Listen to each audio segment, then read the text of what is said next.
spaghetti.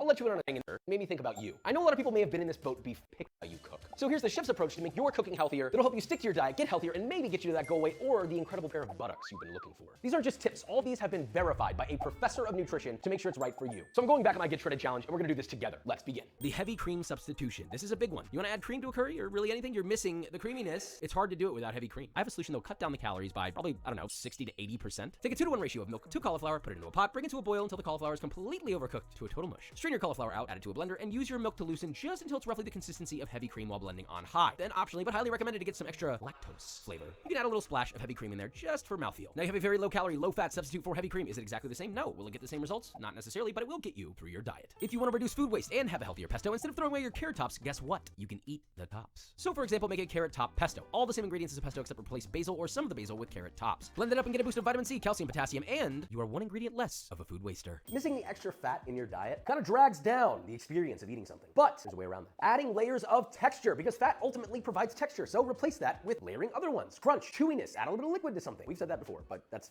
layering other ones. Crunch, chewiness, add a little liquid to something. We've said that before, but that's technically a texture, right? I do have a cookbook about that. It's called Texture Over Taste. Maybe you wonder what that's all about. Links in the description. If you're craving a soda, I've got a replacement. Obviously, juice is not an option. It's got way too much sugar in it to keep you on diet. So instead, fill a cup full of ice. Fill that a quarter of the way up with any juice of your choosing. Now, make sure you keep that juice sub a quarter cup, otherwise the sugar content will go way up. And at that point, just top it off with seltzer water, add some fresh herbs which have been lightly bruised with a little mix, and you have a nice fizzy flavored drink that's lower in calories, sugar, and will actually provide some nutrients. Non-stick pan. If you don't want to be forced to use lots of oil while cooking, a non-stick pan is the answer to your problems. Obviously, the lack of oil might cause the food to cook a little longer, but you don't need it to cook in a non-stick pan. As a matter of fact, you actually don't need any oil to cook something like mushrooms. You can still get great color and flavor on mushrooms by cooking them with zero oil in a non-stick pan. That's all mushrooms, no calories. Now I have a make everything taste better sauce. It's very basic. 2 roasted red bell peppers, their stem removed and their seeds removed, into a blender, followed by 4 cloves of garlic, 3 tablespoons of white distilled vinegar, 2 tablespoons of light cream cheese, 1 tablespoon of shirdashi, xanthan gum to thicken, and salt to taste. Blend that on high until smooth as possible, and that's it. Feel free to add more acid or whatever you want to this, but putting this on a piece of chicken, putting this on some protein, dressing a salad with it, or just dipping raw carrots in it is gonna taste great. Use this to diversify all of your meals to keep them from being boring. I always miss steak when I'm on a diet. You can't always have your big fatty ribeye. The biggest issue is all of these lean steaks are incredibly chewy and honestly not that flavorful, but there is one, and it is the flank steak. It has the perfect balance to me for high protein, relatively lean, and it's tender, or at least more tender than any of the other steaks you'll ever have. It will satisfy that steak craving. Embrace acid. If you have a salt restricted diet, first off, I'm sorry for you. I will never ever manage my salt intake, so sorry to my doctor. But that being said, if you have to, that doesn't mean you can't make food taste interesting. So before adding a little extra salt, maybe try adding some acid. Now, it is different and it's not going to make the perfectly balanced flavor, but it will add intrigue, depth, brightness to what you're cooking. Acid is something every chef uses to amplify the flavor of their food. And you can too. Multi-purpose creamy sauce. Everybody needs this. Okay, you wanna dip some baby carrots and do a little baby carrot time? This is it. This is for you. It also goes on literally anything. So into a bowl, combine 1 cup or 230 grams of full fat or low fat Greek yogurt, depending on your diet, 2 cloves of garlic grated, 3 tablespoons or 45 grams of whole sauce, 1 tablespoon or 15 grams of Worcestershire sauce in a bowl. Wow, that was my best pronunciation of that one. Season it to salt and pepper, whisk until fully combined. And at this point, listen, you can add other ingredients. You can add your favorite spice mix or fish sauce, maybe even a spoonful of chili garlic sauce. I don't care. The point is, it's multi-purpose, not gonna be as creamy as a mayo-based sauce, but it's gonna get your fix, and you can add a lot of it on what you're eating. Xanthan gum. Oh man, we're bringing a little bit of that fine dining repertoire here today. If you never heard of this, it is the way that restaurants emulsify and add viscosity and richness to sauces that normally may not have it. This is a hydrocolloid, and it does all magical things such as that. Typically, you would use a fat, some egg yolks to get those emulsifications. This is a calorie-free way to do that with just about anything. It's like a magical dust. My only thing that I would say is that really you should be blending on high speed and adding tiny little microscopic spoonfuls of xanthan gum until it reaches the consistency and emulsification that you would like. Fun fact, red bell peppers are one of the most nutritious peppers on the planet. 6 times the amount of vitamin C as citrus fruit.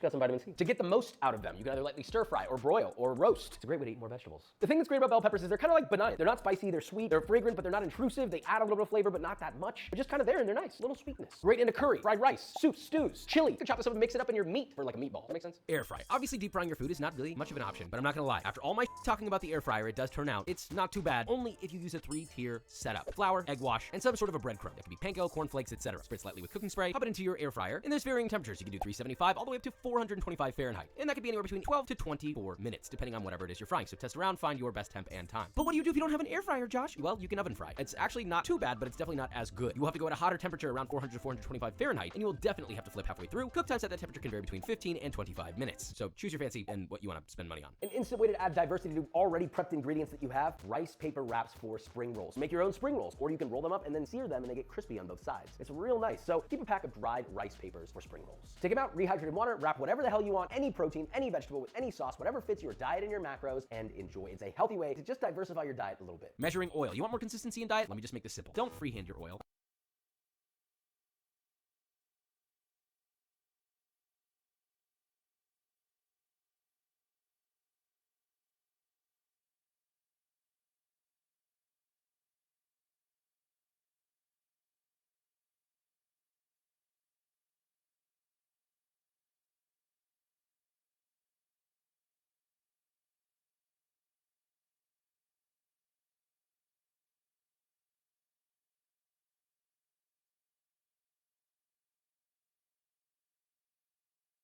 okay? This is a great time to practice your cooking skills. And by that, I mean practicing discipline. It seems basic, but trust me, it makes a difference, okay? So anytime you need to add oil to something or fat to something, please do me a favor and measure it with a measuring spoon. 1 tablespoon, 2 tablespoons, however many tablespoons. Just be aware that 1 tablespoon of oil contains 14 grams of fat. And typically I put 3 to 4 in a pan just to start cooking. That is when I'm not measuring. All right, for all you munchers out there, for all you who like to snack on little things, popcorn. It's underrated, but you can season it with whatever you want if you make it yourself. A little tablespoon of olive oil in a large pot, heat it up hot, add as many popcorn kernels as you're allowed to eat, or if you're sharing more. Lid on, constantly shake over high heat, pop, pop, pop, open it up, you got popcorn. At this point, you can season it with salt or whatever you want. It is a great low-calorie option despite the carbohydrates that are in it. The cheese sauce replacement. This is one of the most interesting healthy hacks I've ever found. Taking low-fat cottage cheese. I know.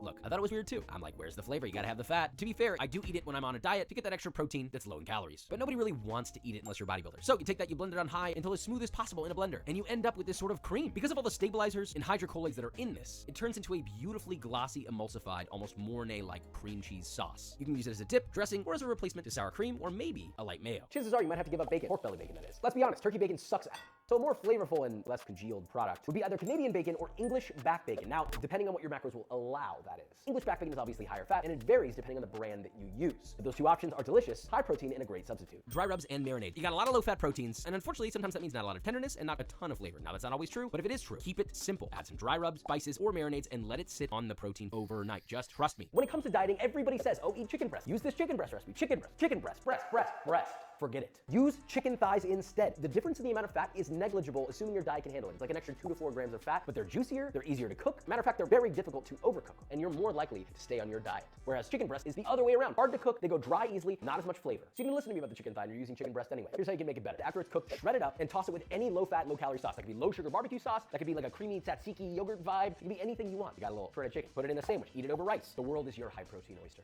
Cooking vegetables. Big fun fact alert, we are the only animals on the planet that cook our food. But did you know that generally speaking, it is healthier to eat cooked foods than raw ones? Helps make certain nutrients more bioavailable, such as roasting carrots, cooking mushrooms. Many other nutrients become much more easily absorbable by the human body because they are cooked.